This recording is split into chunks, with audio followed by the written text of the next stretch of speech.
اعوذ باللہ من الشیطان الرجیم۔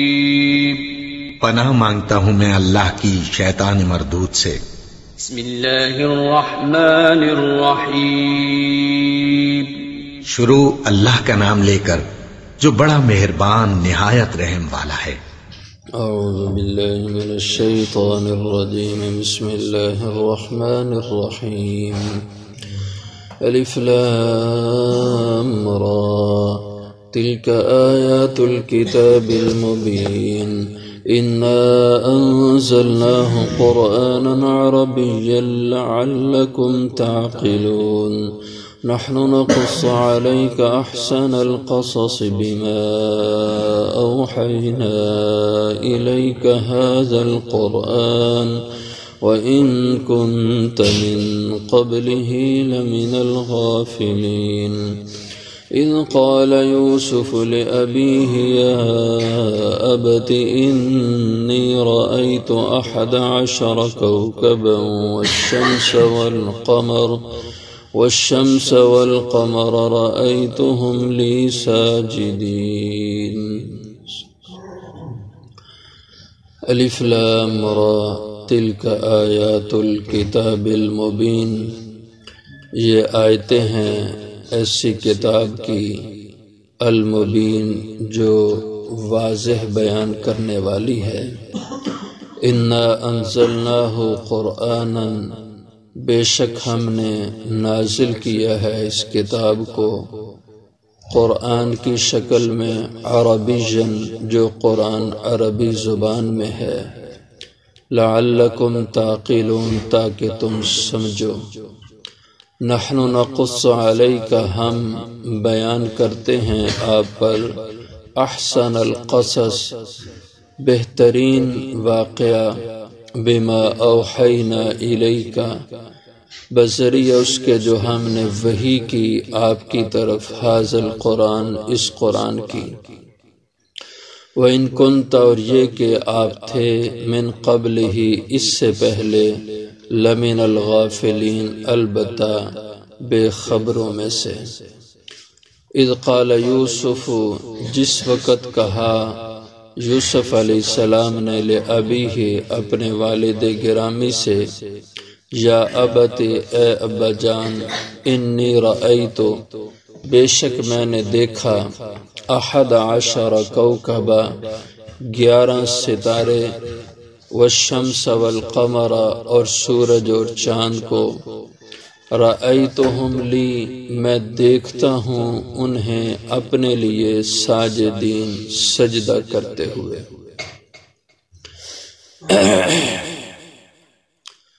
سورت کا نام یوسف ہے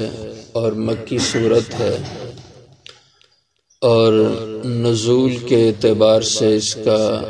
نزولی نمبر وہ 53 ہے۔ 52 صورتیں اس سے پہلے نازل ہو چکی تھی،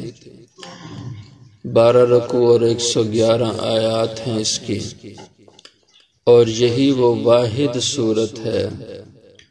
اور واقعہ ہے جو ترتیب سے قرآن کریم میں بیان ہوا ایک ہی موقع پر،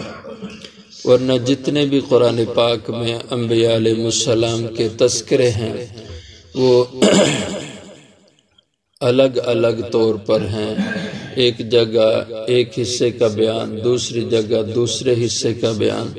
جیسے حضرت موسیٰ علیہ السلام کا تذکرہ ہے پورے قرآن کریم میں بکھرا ہوا ہے، کسی ایک جگہ پورا واقعہ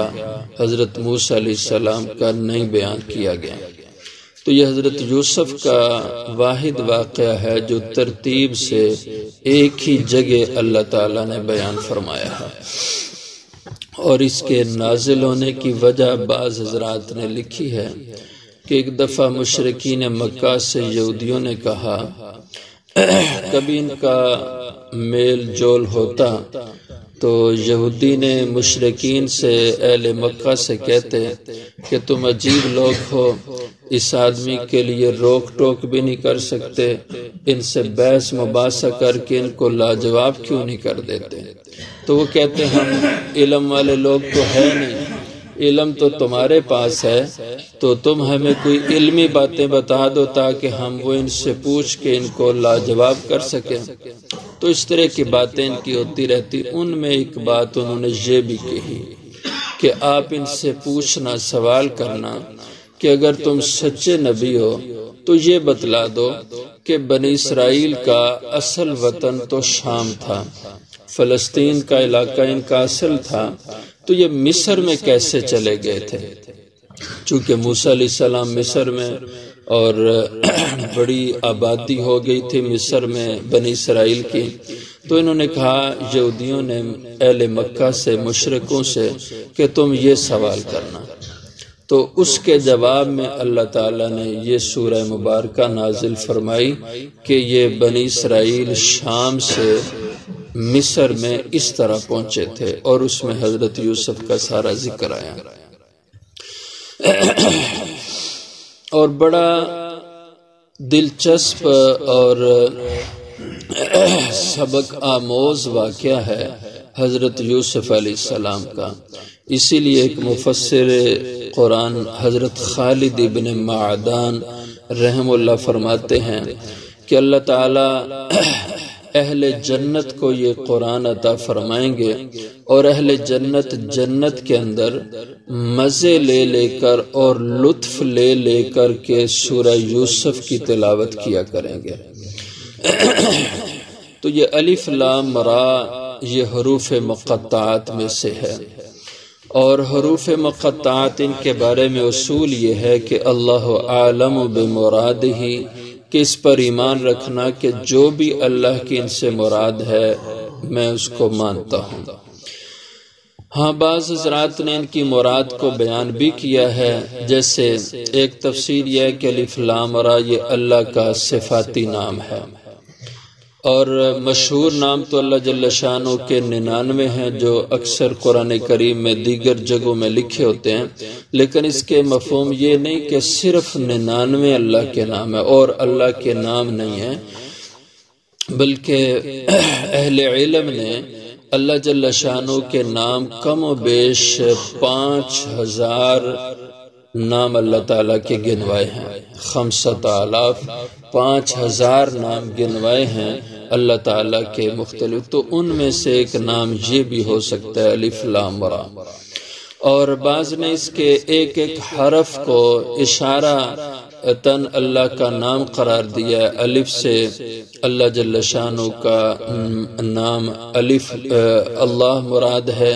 اور لام سے اللہ جل شانہ کے صفاتی نام لطیف مراد ہے،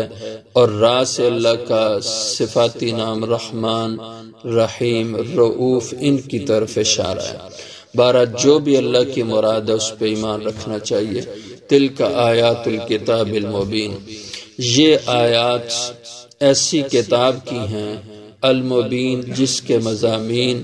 واضح کر کے بیان کیے گئے ہیں، جس میں اللہ تعالیٰ نے حق اور باطل کو واضح کر دیا، ہدایت اور گمراہی کو واضح کر دیا، حلال حرام کو کھول کے بتلا دیا ہے۔ اِنَّا أَنزَلْنَاهُ، بے شک ہم نے اتارا ہے اس کتاب کو جو کتاب مبین ہے، قرآن کی شکل میں، عربیًا جو قرآن عربی زبان میں ہے، لعلکم تعقلون، کیونکہ اس وقت قرآن کریم کے جو مخاطبین تھے وہ عرب تھے، اس لیے اس قرآن کو اللہ نے عربی زبان میں اتارا۔ کیوں؟ لعلکم تعقلون، تاکہ تم اس قرآن کو سمجھ سکو۔ اب اس کے بعد چونکہ اللہ نے اس قرآن کو پوری دنیا میں عالم میں پہنچانا تھا، اس لیے جو لوگ عرب نہیں، اس قرآن کی زبان والے نہیں، ان کو مکلف کیا، پابند کیا کہ وہ لوگ اس کی زبان کو سمجھیں۔ لعلکم تعقلون، جب زبان سمجھیں تو پھر اس کے نزول کی جو برکت ہے اور حکمت ہے وہ حاصل ہو سکے گی کہ تاکہ تم اس قرآن کو سمجھو۔ نحن نقص علیک احسن القصص، ہم بیان کرتے ہیں آپ پر احسن القصص، ایک بہترین واقعہ، بما اوحینا الیک ھذا القرآن، اس حضرت یوسف کے واقعے کو اللہ جل شانہ احسن قصص قرار دے رہے ہیں کہ یہ ایک بہترین قصہ ہے۔ قصص قصے کی جمع ہے، قصہ واقعہ کو کہا جاتا ہے، اور یہ خوب تر واقعہ ہے جس میں نصیحت کی باتیں، عبرت کی باتیں اور بہت سی اصلاح اور تربیت کی چیزیں ہیں، اور صبر کرنا کہ جب تمہیں مخالف اور دشمن سے ایذا پہنچے تو اس موقع پہ صبر کرنا چاہیے، مخالف سے اپنے دشمن سے انتقام نہیں لینا چاہیے، ان سے درگزر کرنا، ان کو معاف کر دینا چاہیے، اور بہت سی اس میں باتیں ہیں، اس لیے اس کو احسن قصص کہا۔ بما اوحینا الیک، ہم آپ پہ اس کو بیان کر رہے ہیں بذریعہ وحی کے جو آپ کی طرف ہم نے کی، ھذا القرآن، اس قرآن کی، وَإِن كُنْتَ مِن قَبْلِهِ لَمِنَ الْغَافِلِينَ، اور یہ کہ آپ تھے اس وحی کے نازل کرنے سے پہلے، اس واقعے کے بیان کرنے سے پہلے اس سے لمن الغافلین، البتہ بے خبر تھے، آپ کو نہیں پتا تھا اس سے پہلے کہ یہ بنی اسرائیل شام سے مصر میں کیسے آئے، حضرت یوسف علیہ السلام کا واقعہ کیا ہوا تھا، آپ کو اس سے سورت کے نازل ہونے سے پہلے اس کا کوئی پتہ نہیں تھا۔ اس سے اللہ نے نفی کی ان لوگوں کی جو جہالت سے حضور اکرم صلی اللہ علیہ وسلم کے بارے میں یہ کہتے ہیں، آپ کو اللہ نے عالم ما کان و ما یکون کا علم دے دیا تھا، آپ پہلے سے سب کچھ جانتے تھے، اور قیامت تک جو کچھ ہونے والا تھا یہ سارا علم حضور کو تھا۔ اور بعض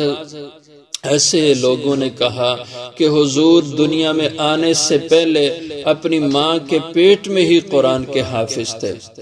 یہ خام خواہ کی بنا چڑھا کے شانے بنانا یہ اسلام کا مزاج نہیں ہے۔ جو مقامات ہیں، شانے ہیں، اللہ تعالیٰ نے بیان کر دی ہیں، لیکن غلو یہ اللہ کو پسند نہیں ہے، اس لیے فرمایا کہ آپ اس سے پہلے اس واقعے سے لمن الغافلین، البتہ بے خبر تھے۔ اذ قال یوسف لابیہ، اب اس واقعے کا آغاز ہوتا ہے جس کو احسن قصص اللہ نے فرمایا۔ جب کہا یوسف علیہ السلام نے لابیہ، اپنے والد سے، حضرت یعقوب علیہ السلام کے بیٹے تھے یوسف علیہ السلام، حضرت یعقوب حضرت اسحاق کے بیٹے تھے، حضرت اسحاق حضرت ابراہیم علیہ السلام کے بیٹے تھے۔ حضرت یعقوب علیہ السلام کی اولاد حضرت یوسف علیہ السلام کے علاوہ آپ کے 10 بیٹے ایک بیوی سے تھے، اور 2 بیٹے حضرت یوسف علیہ السلام اور بنیامین یہ الگ بیوی سے تھے، تو جس کی وجہ سے دوسری ماں سے جو بھائی تھے وہ ان 2 بھائیوں کے ساتھ حسد کا معاملہ کرتے تھے، اور قدرتی طور پہ اللہ تعالیٰ نے حضرت یوسف علیہ السلام کو دوسرے بھائیوں کی نسبت جو ظاہری حسن سے نوازا تھا، اسی طرح اللہ نے سیرت اور اخلاق کے لحاظ سے بھی ان سے ان کو بہتر بنایا، جس کی وجہ سے باپ کا طبی جھکاؤ اولاد میں ایسی اولاد کی طرف ہو جاتا ہے جو اولاد فطرتاً بہت اچھے اخلاق والی ہو، اچھی طبیعت والی ہو، اچھے مزاج والی ہو، اور ظاہری حسن بھی ہو، تو طبی طور پہ جھکاؤ اولاد میں کسی ایک کی طرف والدین کا ہوتا ہے۔ تو یہ جھکاؤ حضرت یعقوب کا ساری اولاد میں حضرت یوسف کی طرف زیادہ تھا، جس کی وجہ سے ان کے دل میں حسد ہو گیا۔ تو حضرت یوسف علیہ السلام نے ایک دن خواب دیکھا۔ اذ قال یوسف لابی، حضرت یوسف نے اپنے والد سے کہا، یا ابت، ابا جان، انی رأیت 11 کوکبا، بے شک میں خواب دیکھتا ہوں کہ 11 ستارے ہیں۔ 11 عربی میں 11 کو کہتے ہیں کوکب، ستاروں کو، والشمس والقمر، اور سورج اور چاند، ان کو میں دیکھ رہا ہوں، رأیتہم، ان کو میں دیکھتا ہوں، لی ساجدین، کہ یہ مجھے سجدہ کر رہے ہیں۔ ستارے آسمان سے نیچے آتے ہیں اور سورج چاند بھی آتے ہیں اور میرے سامنے آ کے یہ سب سجدہ ریز ہو جاتے ہیں۔ میں نے یہ خواب دیکھا۔ حضرت یعقوب علیہ السلام نے اطمینان سے خواب سنا اور سن کے آپ پریشان ہو گئے کہ یہ یوسف نے کیسا خواب دیکھا۔ آگے پھر حضرت یعقوب علیہ السلام نے حضرت یوسف سے فرمایا کہ بیٹا یہ خواب اب میرے سوا کسی کو نہیں بتانا، مجھے بتا دیا، اب اور کسی کو نہ بتانا۔ آگے ذکر انشاءاللہ اس کا۔